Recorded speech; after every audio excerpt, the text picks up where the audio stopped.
ചെയ്യുന്നു. A very talented actor Vineeth Kumar. വേദിയിലും ശ്വാസമൊലിക്കുന്ന ആദരണീയ വ്യക്തിത്വങ്ങൾ, പ്രിയപ്പെട്ടവരെ, ഈ ചരിത്രത്തിൻ്റെ ഭാഗമായിട്ട് ഇവിടെ നിൽക്കാൻ സാധിച്ചതിൽ ഞാൻ ദൈവത്തോട് നന്ദി പറയുന്നു. എൻ്റെ സിനിമ ജീവിതം തുടങ്ങുന്നത്, ഞാൻ എൻ്റെ മുഖം ആദ്യമായിട്ട് സ്ക്രീനിൽ കാണുന്നത് മുദ്ര എന്ന് പറയുന്ന സിനിമയിലൂടെയാണ്.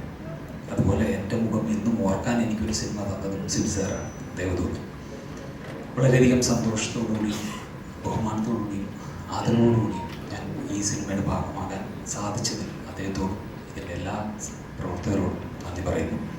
ലാലേട്ടനും ഞാനുമായിട്ട് ഒരുപാട് സിനിമകൾ എൻ്റെ ലാലേട്ടൻ കുട്ടിക്കാലം അഭിനയിച്ചിട്ടും കഴിഞ്ഞ് ഭരതം എന്ന് പറയുന്ന സിനിമ ചെയ്യുമ്പോഴും അതൊക്കെ കഴിഞ്ഞ് വീണ്ടും ദേവദൂതൻ എന്ന് പറയുന്ന സിനിമയിൽ എത്തിയപ്പോൾ എനിക്കിപ്പോഴും ഓർമ്മയുണ്ട്, ആദ്യത്തെ ഒരു സീൻ ഞാൻ നടന്നു വരുന്ന അപ്പോഴാണ് എൻ്റെ അടുത്ത് ഈ ക്യാരക്ടർ എന്താണെന്ന് സിബി സാർ പറഞ്ഞു തരുന്നത്. അതുപോലെ എനിക്കറിയില്ല, ഞാൻ ബ്ലൈൻഡ് ആയിട്ടുള്ള ഒരു ക്യാരക്ടറാണ് ചെയ്യുന്നതെന്ന് ഒന്നും അറിയില്ല.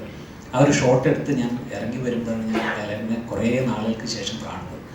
അപ്പോൾ വീണ്ടും അദ്ദേഹത്തിനോട് വർക്ക് ചെയ്യാൻ ചെയ്തത് സന്തോഷമൊക്കെ അന്ന് തന്നെ വളരെ എക്സൈറ്റ് ചെയ്യിപ്പിച്ച കുറേ ഘടകങ്ങളാണ്. ദേവദൂതൻ്റെ ഷൂട്ടിങ്ങുമായിട്ട് ബന്ധപ്പെടുത്തിയിട്ട് രഞ്ജിയേട്ടൻ പറഞ്ഞതുപോലെയുള്ള ചില അനുഭവങ്ങൾ ഉണ്ടായെങ്കിലും അതിനേക്കാളൊക്കെ എന്നെ എപ്പോഴും എക്സൈറ്റ് ചെയ്യിപ്പിക്കുന്നത് അതിനകത്തുള്ള ആ ഒരു പാട്ടാണ്. കാരണം ഒരു സോങ്, അങ്ങനെ ഒരു പാട്ടിൻ്റെ ഭാഗമാവുക, ദാസേട്ടൻ്റെ ശബ്ദത്തിൽ കരിപ്പുറം സാറിൻ്റെ വരികൾ അതിമനോഹരമായിട്ട് വിഷ്വലൈസ് ചെയ്ത ആ ഒരു പാട്ടിൻ്റെ ഭാഗമായിട്ട് അഭിനയിക്കാൻ സാധിച്ചു എന്നുള്ളത് എൻ്റെ ഒരു വലിയ ഭാഗ്യമാണ്.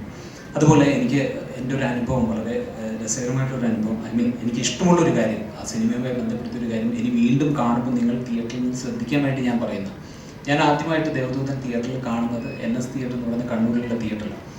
അപ്പോൾ അന്ന് എൻ്റെ മുഖം സ്ക്രീനിൽ കണ്ടപ്പോഴോ അല്ലെങ്കിൽ അതിനകത്തുള്ള മറ്റ് സീനുകൾ കണ്ടപ്പോഴോ അല്ല ഞാൻ ഏറ്റവും എക്സൈറ്റഡ് ആയത്. അതിനകത്ത് ഏറ്റവും എക്സൈറ്റഡ് ആയത് എൻ ജീവനെ എന്ന് പറയുന്നൊരു സോങ് ഉണ്ട്, നിങ്ങൾ കേട്ടൊരു സോങ്. അതിനകത്ത് കരളേന്ന് കേൾപ്പിച്ചാൽ സോങ്ങിൻ്റെ ഒരു ഹമ്മിങ് വരും. അത് സറൗണ്ടിലേക്ക് അന്ന് മിക്സ് ചെയ്തത്, ഇപ്പോൾ ശ്രീ സാർ പേര് പറഞ്ഞല്ലോ, അദ്ദേഹം അതിഗംഭീരമായിട്ടാണ്. ആ ഒരു മൊമെൻറ്റിൽ ഞാൻ ശരിക്കും അന്ന് എക്സൈറ്റഡ് ആയിട്ടുള്ള ഗൂസ് ബംസ് വന്നൊരു മൊമെൻറ്റാണ്. അത് വീണ്ടും തിയേറ്ററിൽ 4K വരുമ്പോൾ അറ്റ്മോസിൽ മിക്സ് ചെയ്ത് കേൾക്കാൻ ഞാൻ ആഗ്രഹിക്കുന്നുണ്ട്. അപ്പോൾ ഈ സിനിമയുടെ റീ റിലീസ് ഒരുപക്ഷെ ആദ്യമായിട്ടായിരിക്കും, ഇപ്പോൾ ഇവിടെ സൂചിപ്പിച്ചതുപോലെ തിയേറ്ററിൽ ആദ്യം ഇറങ്ങിയപ്പോൾ വിജയിക്കാതെ പോയൊരു സിനിമ, സാമ്പത്തികമായിട്ട് വിജയിക്കാതെ പോയ cinema.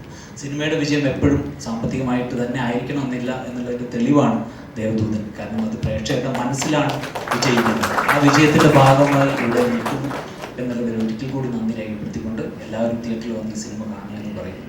Thank you so much.